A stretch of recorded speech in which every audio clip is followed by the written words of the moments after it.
I'm Robert P. Fitton, and this is a quick synopsis of Harry Cobb, intra-solar system investigator, and the dust of Mars. Harry Cobb is en route to Mars from his office in the magnificent celestial colony of Orbitus. Unable to help his client, he listens as the client, Jason Rapp, is murdered by a pinpoint pulsar. The question immediately asked is the simple one: why? Why indeed?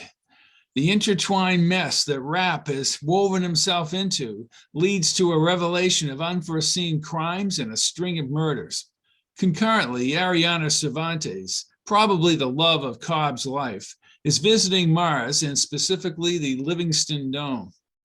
Cobb is drawn back 10 years to a reserve inside the Barsoom Dome and the time he spent in love with Ariana.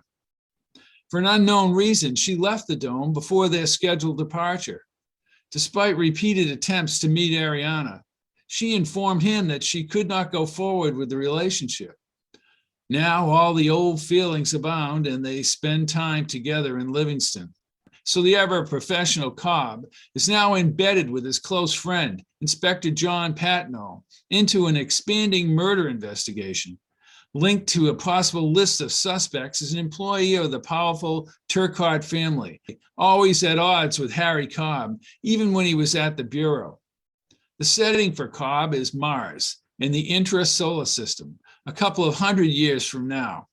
Space travel is faster and safer. Artificial colonies have been built and humans live around the solar system. Mars, with its meager atmosphere, is inherently inhospitable.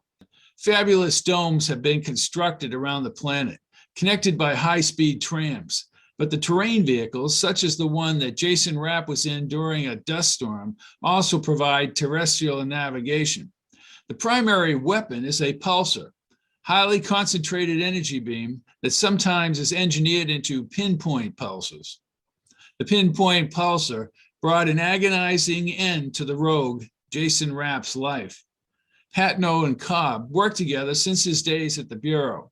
Patno has a wife named Gwen and several grandchildren, and he likes to attend real ball games and evolution of the game of baseball. And Patno is wild about cheesecake, even though the end result is evident on his waistline. I was very much influenced by Mars, first as a boy, viewing Mars in books at the library and studying the mysterious canals and ice caps. Invaders from Mars and a cartoon series about traveling to Mars was fascinating. However, I was in awe when Carl Sagan premiered Cosmos in the 1970s, cataloged the time on his Viking project with NASA and JPL. And he provided a unique historical perspective on the history and study of the planet Mars. Later, I was able to meet Ray Bradbury and have him autograph the Martian Chronicles. I had motivation when I decided to write a series about Mars, but I added a twist by having my lead character be an investigator. How's this for a tease? Harry Cobb does get taken in by Ariana's charms and returns to the Barsoom Dome. Thank you, Edgar Rice Burroughs and John Carter.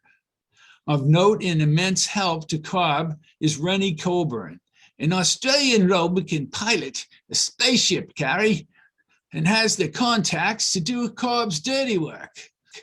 Sadie is his secretary back on Orbitus, and the team of Max and Jody bring their own unique unraveling of cases into the mix.